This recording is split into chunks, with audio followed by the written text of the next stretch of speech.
नमस्कार शिक्षक बंधू भगिनींनो.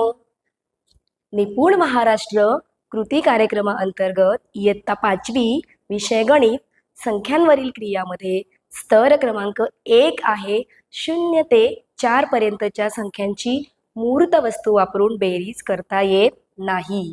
विद्यार्थ्यांना जर 0 ते 4 संख्यांची मूर्त वस्तूंचा वापर करून बेरीज करता येत नसेल तर त्याची कारणं जाणून घेणं महत्त्वाचं आहे.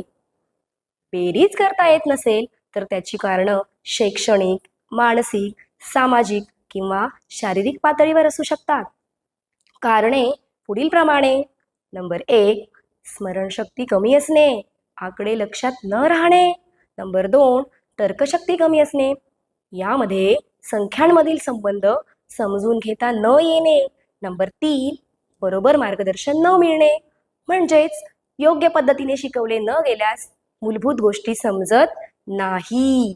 नंबर 4, सरावाचा अभाव, नियमित सराव न केल्यामुळे सुद्धा आत्मविश्वास कमी होतो आणि गणिताविषयी, आकडेविषयी भीती वाटू लागते आणि मग गणित हा विषय कठीण अशी प्रवृत्ती वाढीस लागू शकते.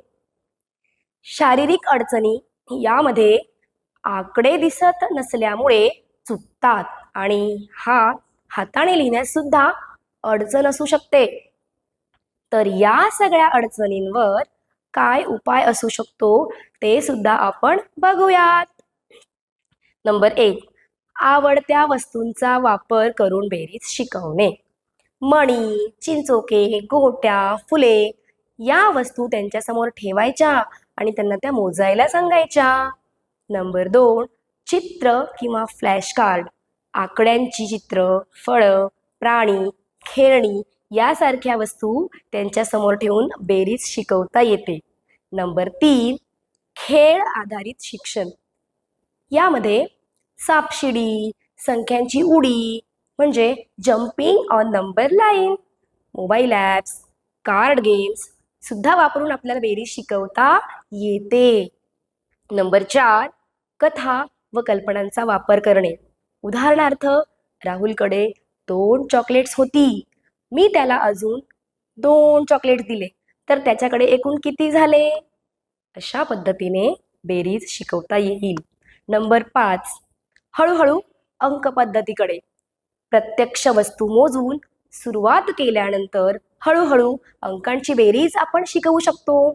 हातांच्या बोटांचा किंवा रेषा मारणे या पद्धतीचा सुद्धा आपण यामध्ये वापर करू शकतो. वस्तूंचा वापर करून बेरीज शिकताना मुलांना मज्जा आली पाहिजे. मुलांना प्रत्यक्ष कृती करायला सांगायची, ओरडायचं नाही. वस्तू मोजताना त्यांना मजा आली तरच विद्यार्थी लगेच बेरीज शिकतात. अशा प्रकारे आपण मूर्त वस्तूंचा वापर, समस्येवर उपाय शोधून बेरीज शिकवू शकतो. या सर्व कृतीमुळे विद्यार्थी पुढील स्तरावर नेण्यास आपल्याला नक्कीच मदत होईल. पुन्हा भेटूया पुढील व्हिडिओमध्ये.